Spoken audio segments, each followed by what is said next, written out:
Students, आज हमारा topic है मैकेनिज्म ऑफ एंजाइम एक्शन।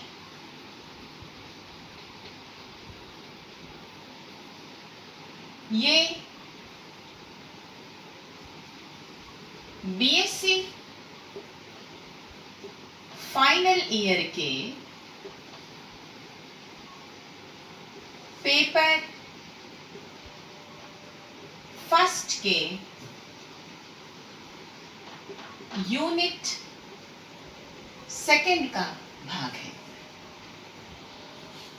इस टॉपिक को हम 3 हाइपोथेसिस में समझेंगे। ये 3 हाइपोथेसिस हैं लॉक एंड की हाइपोथेसिस, जिसे फिशर ने दिया था 1898 में। दूसरा है एंजाइम सबस्ट्रेट कॉम्प्लेक्स हाइपोथेसिस, जिसे प्रोफेसर हेनरी ने दिया था 1903 में। और तीसरा है इंड्यूस्ड फिट हाइपोथेसिस, जिसे कोसलैंड ने दिया था 1959 में। मैकेनिज्म ऑफ एंजाइम एक्शन को समझने के पहले हमें एक्टिवेशन एनर्जी को समझना जरूरी है। अब ये एक्टिवेशन एनर्जी क्या होता है?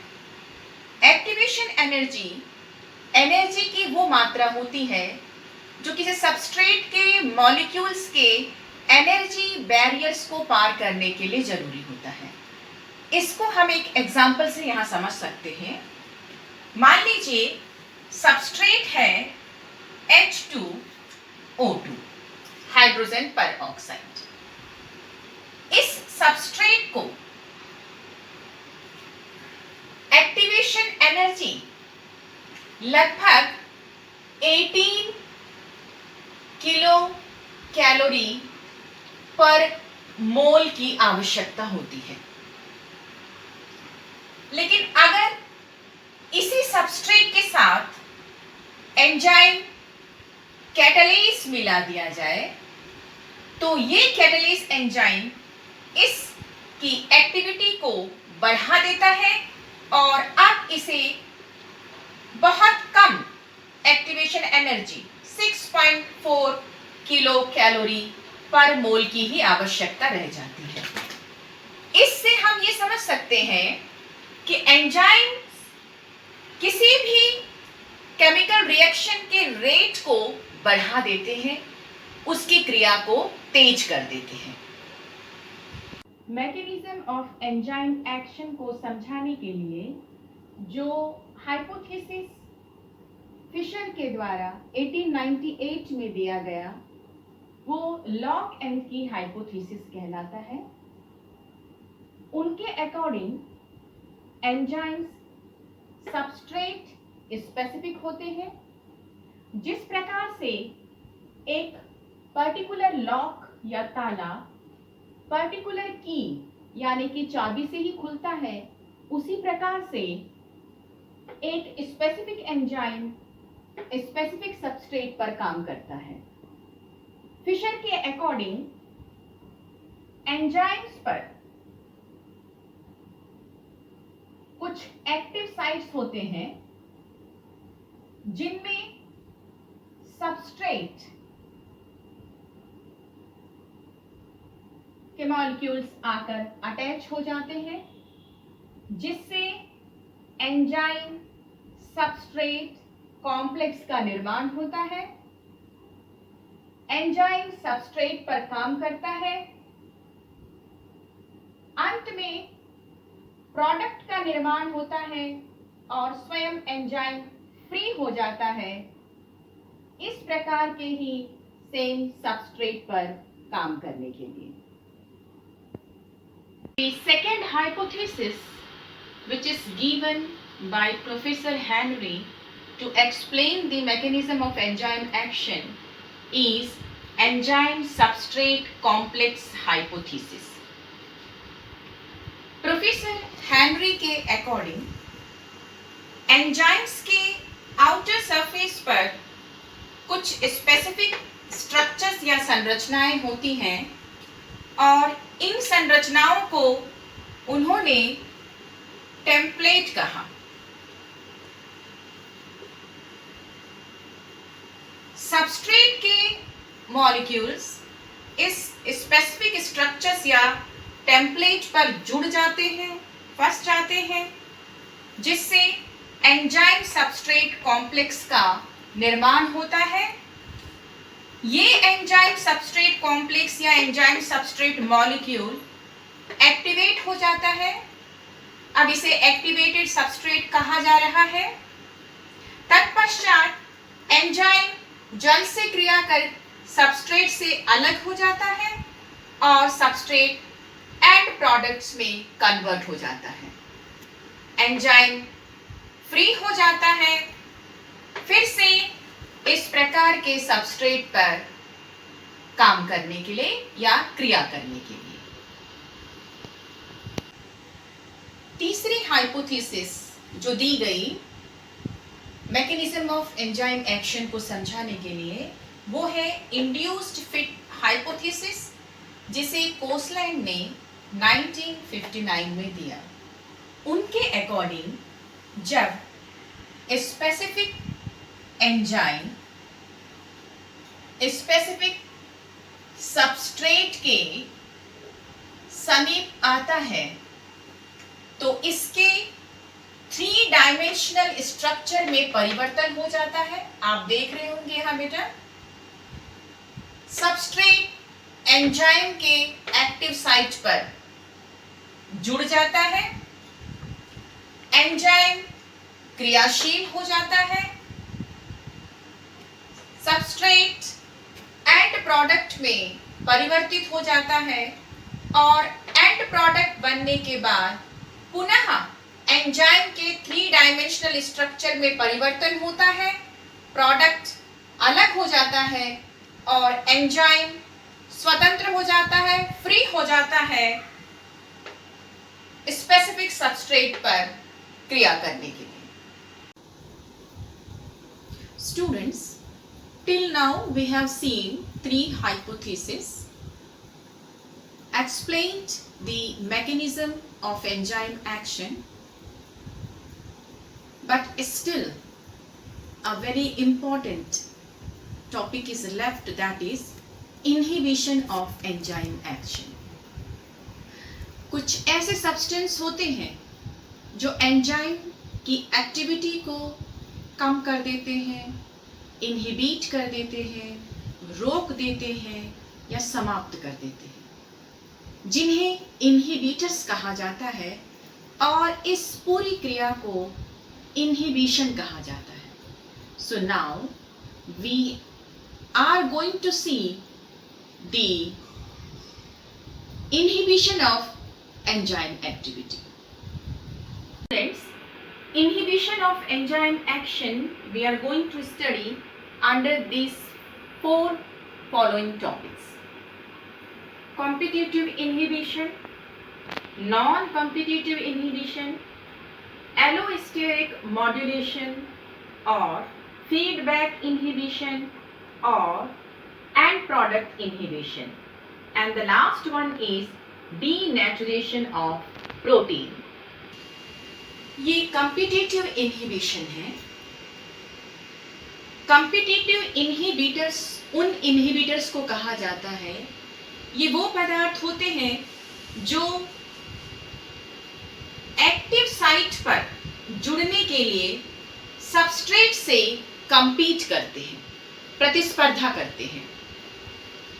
इनका स्ट्रक्चर सबस्ट्रेट के स्ट्रक्चर के जैसा ही होता है, लगभग समान होता है, जिससे सबस्ट्रेट को ये एंजाइम के एक्टिव साइट पर जुड़ने नहीं देते हैं। ये स्वयं एंजाइम के एक्टिव साइट पर जुड़ जाते हैं, जिससे एंजाइम सबस्ट्रेट कॉम्प्लेक्स ना बनकर एंजाइम इनहिबिटर कॉम्प्लेक्स बन जाता है। एंजाइम सबस्ट्रेट पर क्रियाशील नहीं हो पाता है और एंड प्रोडक्ट्स नहीं बन पाते हैं, एंजाइम की एक्टिविटी रुक जाती है, नहीं हो पाती। This can be understood by taking the example of succinic dehydrogenase enzyme.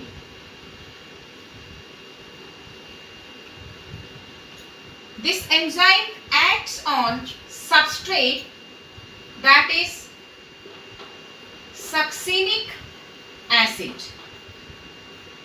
but the inhibitor, which is malonic acid,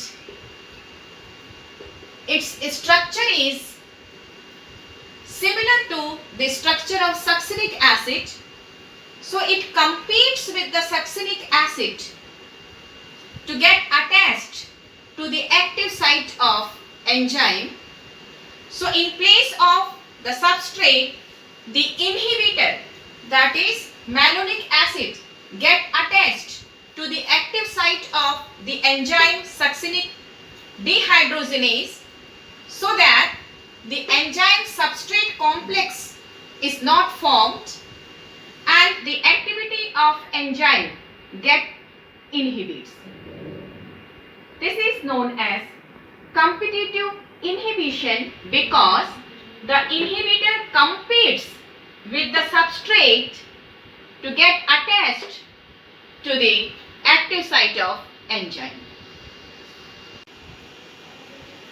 non competitive inhibition, इसे नॉन कॉम्पिटिटिव इनहिबिशन इसलिए कहा गया है क्योंकि इस प्रकार के इनहिबिशन में इनहिबिटर सबस्ट्रेट के साथ एंजाइम के एक्टिव साइट पर जुड़ने के लिए किसी भी प्रकार का कंपटीशन नहीं करता है, बल्कि इनहिबिटर एंजाइम के एक्टिव साइट पर ना जुड़कर किसी और अतिरिक्त जगह पर जुड़ता है, जिसे एलोस्टेरिक साइट कहा जाता है। लेकिन इनहिबिटर के एंजाइम के एलोस्टेरिक साइट पर जुड़ने से एंजाइम के एक्टिव साइट का फिजिकल डायमेंशन बदल जाता है।